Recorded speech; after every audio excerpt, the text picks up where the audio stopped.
Hello, it's us again, and welcome back to Flash Briefing February. My name is Peter Stewart, and together with Suze Cooper, we've been here for the last 24 days. Today is day 25 of Flash Briefing February, where we give you the skill set, the mindset, and the marketing so you can build your very own Flash Briefing. My background is audio, is presentation, is production. I've done lecturing. I've also written several books and so on, and I've also trained for the BBC, and I currently work for an organisation which is Britain's biggest and best broadcasting company, which seems to have exactly the same initials as who I used to work for. But you know what? I can't tell you who I work for now, but I can tell you that I used to work for the BBC. Go figure. Anyway, Suze Cooper is also a professional broadcaster as well, which is why we decided to get together and combine our mind power and our own skill set to bring you everything you need to know about putting together these flash briefings. Suze.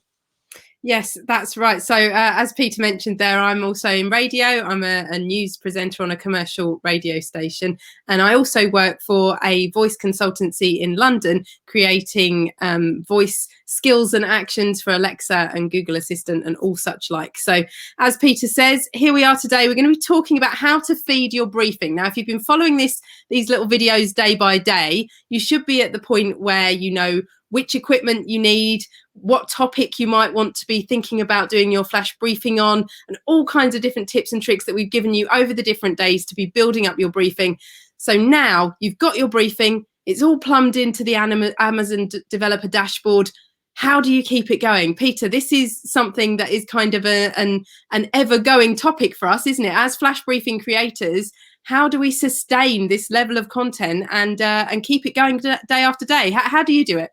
Okay, so we got some hints and some tips. The best briefings are the ones that go out every single day. So that's 365 bits of content. No, it's not.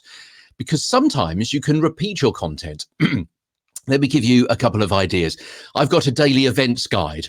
Now, obviously, I can't repeat what happened last year for today because that won't make sense, obviously. So you can't do it for that. However, with that kind of flash briefing, you can bulk record. You know that something is going to be happening in 6 days or 6 weeks' time.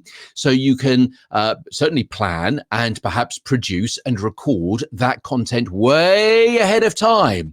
So you can do bulk recording of your flash briefings if you've got everything together. Now, another of my flash briefings is looking at tech news to do with voice. It's called the smart speakers. So if you're interested in flash briefings, you may want to listen to the smart speakers daily. So that I can record not so much ahead of time, not necessarily 6 weeks ahead of time, but certainly a week, a couple of weeks, maybe 3 weeks, talking about great case studies, developments, stats, and so on to do with voice tech. Now, there's somebody else that I would mention, and that is Amy Summers. Now, Amy Summers produces The Pitch, which is a really fantastic daily flash briefing, just of a couple of minutes, about some ideas that you can implement if you're running your own business. Now, I don't know whether Amy does this because it sounds different every single day, so good on you, Amy.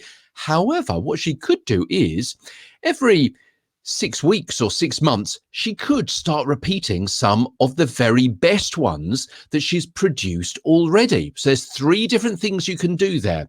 You can either record every day, like you might do with a topical news service flash briefing, or you can bulk record well in advance, like I do with my flash briefing called What's On in Guildford. Or finally, before we pop back to Suze, what you could do is you could start repeating some, because you know what? The information's never going to change. If you've got a flash briefing, I don't know, about first aid skills, for example, or local history, that ain't going to change. So what you could do is start repeating. Obviously not too soon, yeah, but you could start repeating, not necessarily in the same order, but you could start repeating. Or you could have themes. So maybe once a week you've done a Throwback Thursday or a Mindset Monday or something, and then after a while what you could do is to put all of those flash briefings with the same kind of content together and have a special run for a week or a couple of weeks. So Therefore, you're repeating your best content. Suze, I know you've got some fantastic hints and tips as well. What are your ideas? Yeah, that's right. I mean, what you've just said there about kind of putting the stuff together and creating this kind of week's worth of content, if you like, out of a few different episodes would be a really great idea if you wanted to take a break for a week. Say you're on holiday or something like that. That would be a really good way of making sure that your content's still going to go out, because you've then got those episodes kind of in the drawer, if you like, and you can pull them out and put them together as something just slightly different, but just for that week to give you that time off, so you're not kind of panicking and trying to do it while you're away. Another way of doing that, and I know some flash briefers within kind of the community over on Twitter, if they're going away, they'll actually switch with other flash briefing producers, perhaps invite them on to do some guest productions for a week and kind of hand over their briefing for the week. You know, it mixes it up for the listener. It gives the listener someone new to hear from, a different spin on the subject.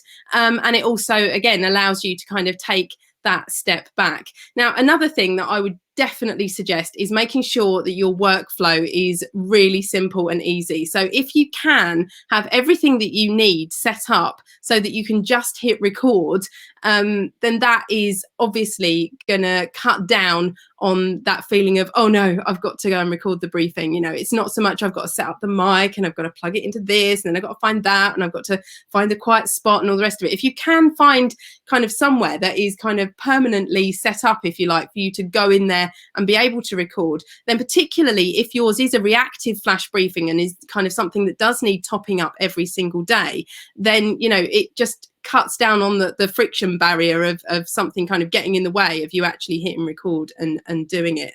The other thing people can do is kind of have a look at their analytics, isn't it, Peter? You know a bit about this, kind of looking into perhaps what's gone well and what hasn't, and that can kind of generate some more content as well, can't it? Absolutely. And just to go back to what you were saying there, avoiding task switching costs, because every time you set up your studio, obviously that's more time. It could be 10 minutes every day.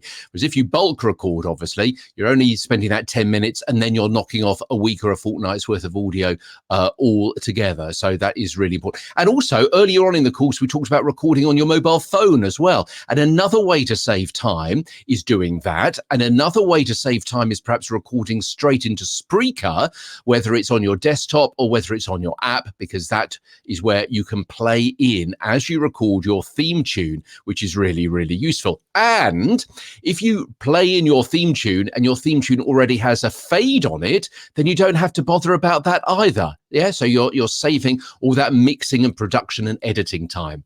But as far as analytics go, yeah, it makes sense. If you're going to be repeating audio a little bit further down the line, you want to repeat your best stuff, don't you? So it kind of makes sense to go into your analytics and to see what kind of content gets listened to most regularly. So it's pretty difficult to do that through your Amazon developer account, but go to your podcast host. You'll be able to see your titles. You'll see which of those titles has persuaded, has engaged, has teased, has trailed your listeners to listen to your audio, whether as a podcast or whether as a flash briefing. And if you can see that every time you mention this particular kind of subject, more people are engaged, more people listen, maybe more people comment, maybe more people share, maybe more people get in contact with you, then that makes perfect sense to repeat that kind of content as well. And of course, Suze, the final thing is, I don't know about you, but every morning, what do? You go over to Alexa, and top of your own list of flash briefings is, well, mine, obviously, but second after that is...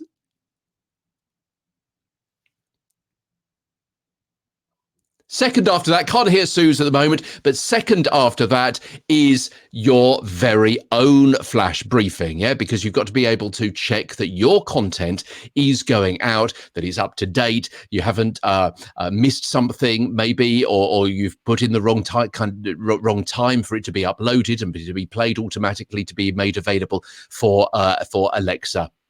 So make sure you listen, make sure you monitor your own output so you know it's there.